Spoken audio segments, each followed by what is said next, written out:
General Akhtar Abdul Rahman اور معاہدہ Geneva, یہ ایک ایسی ٹریجڈی ہے جس کا بھیانک نتیجہ اس کے بعد سے افغانستان اور پاکستان بلکہ یہ پورا خطہ بھگت رہے ہیں اور معلوم نہیں کب تک بھگتتے رہیں گے۔ السلام علیکم دوستو، کیسے ہیں آپ سب؟ 20ویں صدی کے آخر میں افغانستان میں سوویت یونین کی شکست اب تاریخ کا حصہ ہے۔ 80 کی دہائی میں پاکستان نے افغان قوم کے شانہ بشانہ سوویت یونین کے خلاف ایک ایسی جنگ لڑی جو خفیہ جنگوں کی تاریخ میں اپنی نوعیت کی منفرد جنگ تھی۔ یہ خفیہ جنگ پاکستان کی خفیہ ایجنسی ISI نے جنرل اختر عبدالرحمان شہید کی کمان اور ان کے افغان ویژن کے تحت لڑی اور جیتی، لیکن بدقسمتی سے اس کے آخری اور فیصلہ کن موڑ پر مذاکرات کی بساط بچھی تو ہمیشہ کی طرح پاکستان کے ابن الوقت سیاستدانوں نے اپنے ادنا مفادات کی خاطر پاکستان کو اس عسکری فتح کے سیاسی ثمرات سے محروم کر دیا۔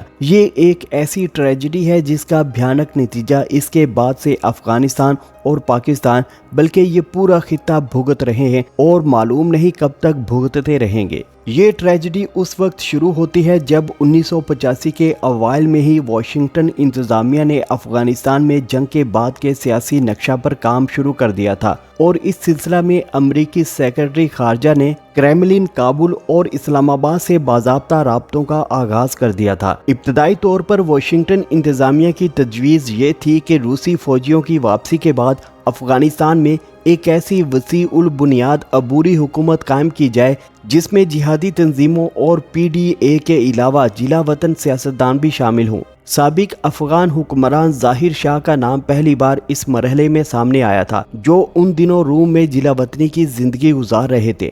سوویت یونین نے اس تجویز کو یکسر مسترد کر دیا۔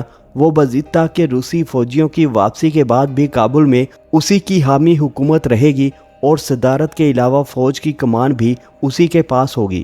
پاکستان میں سیاسی طور پر اس مسئلہ پر کوئی اتفاق رائے نہیں ہو رہا تھا، تاہم وزیر خارجہ صاحبزادہ یعقوب علی خان امریکہ کی مجوزہ وسیع البنیاد حکومت کی طرف مائل تھے، بلکہ اس پر بھی قائل ہو چکے تھے کہ اس میں ظاہر شاہ کا کردار سود مند ہوگا۔ لیکن جنرل اختر عبدالرحمان کو صاحبزادہ یعقوب علی خان کی رائے سے قطعاً اتفاق نہ تھا۔ ان کی رائے یہ تھی کہ سوویت یونین کے انخلاء کے بعد ایک ایسی عبوری حکومت پاکستان کے مفاد میں ہو جس میں سوویت یونین کے خلاف جنگ آزما افغان تنظیموں کی نمائندگی دوسرے گروپوں سے زیادہ اور فیصلہ کن اہمیت کی حامل ہو۔ اس صورت میں نہ صرف یہ کہ نئی افغان حکومت مستحکم ہوگی بلکہ اس خطہ میں عالمی امن کی ضامن بھی ہوگی۔ جنرل ضیاء الحق نے جنرل اختر عبدالرحمان کی رائے کے حق میں فیصلہ دیا، جس کے بعد یہ جنرل ضیاء الحق اور حکومت پاکستان کی رائے بھی ہوگی۔ اسی عرصہ میں افغانستان کے محاذ جنگ سے کچھ ایسی اطلاعات آئیں جس سے یہ اندازہ لگانا مشکل نہ رہا کہ سوویت یونین کی حامی افغان حکومت زیادہ عرصہ تک اپنا وجود برقرار نہیں رکھ سکے گی۔ اسے جنرل اختر عبدالرحمان کی رائے کو مزید تقویت پہنچی اور جنرل ضیاء الحق پہلے سے زیادہ اس رائے پر مستحکم ہو گئے۔ لیکن اسلام آباد میں وزیر اعظم محمد خان جونیجو نے، جن پر ہر معاملہ میں جنرل ضیاء الحق سے مختلف ہونے کا خبت سوا رہتا تھا، افغان پالیسی کو سبوتاژ کرنا شروع کر دیا۔ جنرل اختر عبدالرحمان سے ان کی مخاصمت کی وجہ یہ تھی کہ افغان مسئلہ میں جنرل ضیاء الحق جنرل اختر عبدالرحمان کی رائے کو سب سے زیادہ اہمیت دیتے تھے۔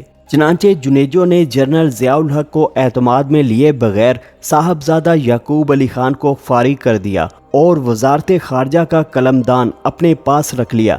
اس کے ساتھ ہی سیکرٹری خارجہ عبدالستار کو ہدایت جاری کی کہ آئندہ سے افغان مسئلہ پر کوئی فائل براہ راست جنرل ضیاء الحق کو نہیں بھیجی جائیں گی۔ دفتر خارجہ اس طرح کی ساری فائلیں وزیر اعظم کو بھیجے گا اور وزیر اعظم جو فائل مناسب سمجھیں گے صرف وہی آگے صدر کو بھجوائیں گے۔ یہ ایک طرح سے امریکہ کے سامنے معاہدہ جنیوا پر جنرل ضیاء اور جنرل اختر کی سوچ سے خود کو بری الذمہ ثابت کرنے کا اعلان تھا۔ تاہم جنرل اختر عبدالرحمان جنرل ضیاء الحق کو افغانستان کے تمام تر حالات سے باخبر رکھے ہوئے تھے۔ افغان مسئلہ پر جنرل ضیاء الحق کو مکمل طور پر الگ تھلگ کرنے کے بلکہ دیوار سے لگانے کی غرض سے ہی وزیر اعظم جونیجو نے گول میز کانفرنس بلائی، جس میں بے نظیر بھٹو کو خاص طور پر مدعو کیا۔